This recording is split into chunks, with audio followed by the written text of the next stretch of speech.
Sometimes a pop of color or little decorative accent is all you need for an exclamation point in your home decor.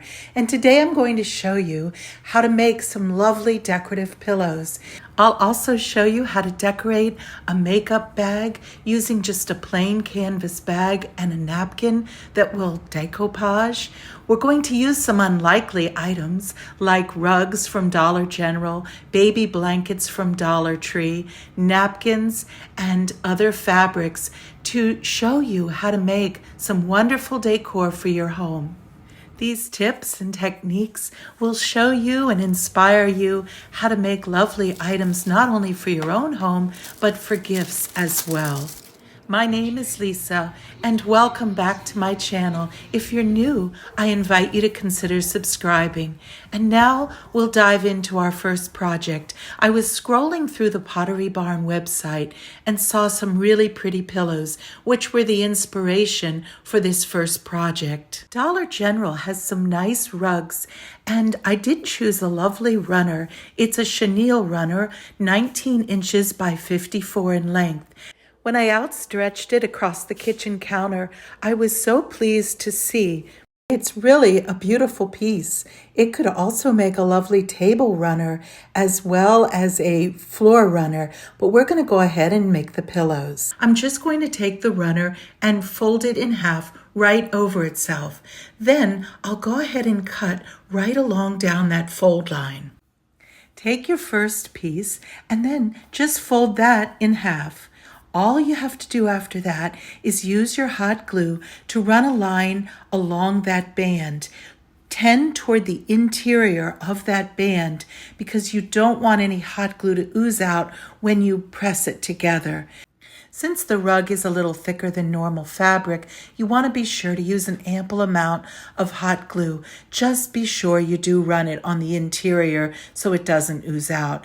You can always use bag clips to hold together those seams while it dries, but it does dry very quickly, and before you know it, you're finished and you're ready to stuff the pillow. I used some stuffing from a Walmart pillow that I bought for $4. As you're running your lines of hot glue, do also be sure to leave open about 6 inches so that you can stuff your pillow. It's fun and easy to fill it with this polyfill, and within minutes you have a beautiful chenille pillow. You'll notice it even has a lovely whip-stitched edge going all the way around the border on the 3 sides. Here I am just finishing filling it up, and then all I have to do at this point is to hot glue that opening shut. For $8 plus some polyfill, I made a gorgeous pillow. Now let's take a closer look at the ones at Pottery Barn. Here you can see the pillow does not come with the insert. So to purchase one pillow and one insert that's a down alternative filling, the cost, as you can see, is $72. For $8 and some polyfill, I think we have a great dupe. Making this sweet little jungle-inspired pillow is even easier. All you need is one of the tortilla warmers that they sell at the Dollar General. I showed you that they had this pattern as well as several others. It's designed in such a way that you can just easily stuff it and hot glue it, and within less than 5 minutes, you have an adorable little accent pillow that would be so sweet in a child's room. As you can see here, I just cut off the tag as well as the little hanging loop at the top. Then just simply get some polyfill. I buy the $4 pillows at the Walmart, and that provides a lot of polyfill to stuff various decorative pillows. After you stuff it, simply hot glue that opening and your job is complete. There was a nice assortment of patterns, and the fabric is nice and thick and already bordered. So for $5 and a little bit of polyfill, you really do have a sweet little accent pillow. For our next charming little pillow, all you need to do is buy one of the rolls of fabric from Dollar Tree. They're $1.25. The edges were a little bit frayed, so I did clean them up with my scissors. But you can see, opening it up, it's a nice size to make a small pillow, and the fabric was soft. They have a variety of colors and patterns. After cleaning up those edges, I'm using some Mod Podge fabric. It's very important to use this particular one. I'm also using this pretty beach-inspired napkin, and I purchased these from Amazon. This is a 3-ply napkin, so after you open it up, the first thing you want to do is separate those plies, leaving only the top surface layer of the design. We're then going to cut it so that it'll fit nicely across the front of that folded fabric. Sometimes I use a water pen to make a deckled edge, but in this case I thought the straighter line would work well with this pattern. This is also the napkin I'm going to use to decorate this canvas bag. I bought a set of these canvas bags at Michael's. They're a nice heavy-duty canvas with a zipper, and I'm using that fabric Mod Podge to spread across the front of that bag. As you can see, this Mod Podge formulation is much thicker than the traditional Mod Podge or the Mod Podge Glossy. It applies easily though, and I'm using a paintbrush just to go over the surface where I'm going to lay the image. After laying it down, you just want to smooth it gently with your fingertips. You can always add a little bit more of the Mod Podge under those edges if it's not completely adhered.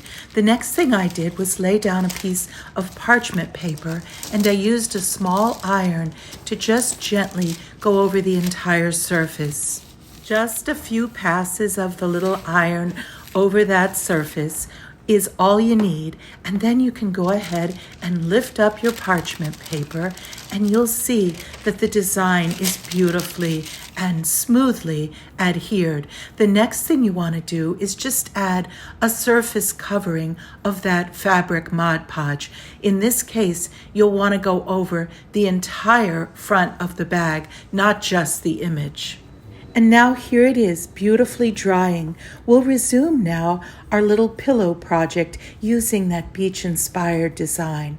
I'm using the fabric Mod Podge to go over the portion of the front of that fabric. I already had folded it in half, as you saw, and now I'm just adding that Mod Podge where we're going to place the image. You want to then just lay your image down across the fabric and very gently with your fingers spread it out so it's smooth. While that dries, we'll take our baby blanket from Dollar Tree. I was surprised at how large this pink blanket is. It's very soft, and it's large enough to make 2 pillows. So I'm just cutting off the remaining parts of the tags, and then I'm going to fold it over, and we'll go ahead and cut it so that we can make the 2 pillows. I'm just cutting right along that folded line. With all the spring cottontail bunnies hopping around, I thought it would be fun to do a bunny-themed pillow.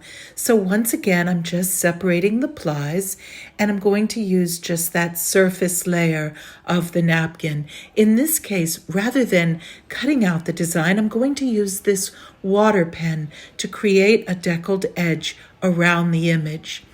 I'm going to use the water pen to trace a line around that outer border of the image.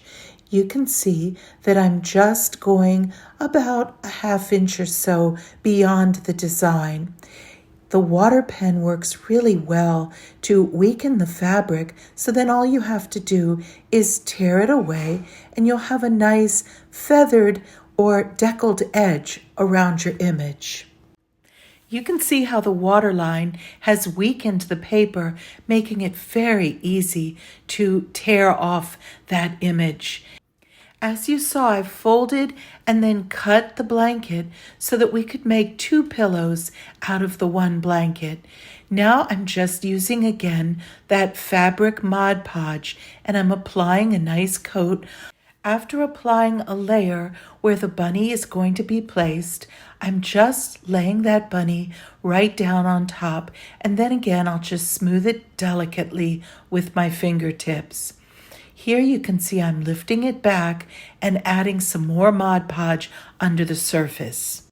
Here I went ahead and added a little bit of Mod Podge to the back side of the napkin as well as to the fabric, and now just overlaying it and again smoothing it out. You can always add a little bit of Mod Podge to any little spots that didn't adhere the first time. Now I'm laying a piece of parchment paper over top of the image, and again I'll use that little iron just to iron over top a few times to really flatten it out and make it adhere smoothly. After I remove the parchment paper, you can see it adhered very nicely, and now I'm adding another coat of the fabric Mod Podge just over the surface of the design. In this case, I wanted that blanket to remain soft, and I wanted just to seal the image itself. And while that dries, I'm excited to show you the desk that I refurbished in my previous video. It looks beautiful in our bedroom. Come on, and I'd like to show you. It's gratifying to be able to bring new life to an old item, and in this case, it just fits perfectly in our bedroom. The little lamp you see was just $35 from Target, and I think it just looks so pretty as a sweet accent piece. And now we'll resume our little pink pillow project. I've hot glued this side. As you can see, I folded it in and created kind of a seam line just to make it more finished looking. One of the sides was folded and didn't need hot glue, and I did hot glue the other side. And now I'm just going to do the top, leaving open a small section to fill it with the polyfill. Going along the inner edge, you can see I'm just adding a nice line of hot glue, and then we'll add our stuffing. Again, I'm just adding stuffing from a $4 pillow from Walmart that provided enough to fill several pillows, and I often take apart some of the seasonal pillows and reuse the stuffing. They're only for decorative purposes, and it works really well to plump them up. After you finish plumping it up, all you need to do is hot glue that opening. I then used some hot glue to attach this sweet little ribbon along that upper seam line. I thought it just gave it a nice finished edge.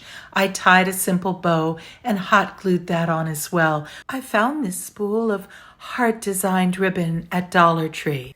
And now that our zippered pouch has dried, I cut very carefully along that seam line. Here I'm going to show you, I'm going to do the same thing on this side, just cutting away that piece of overhanging napkin, cutting closely with some very sharp scissors cleanly along that seam line. This is another of my favorite projects. It turned a plain, ordinary bag into something very special, and I'm just delighted with the result. I hope you've enjoyed these projects. I have lots more to share. I'm working on a new video.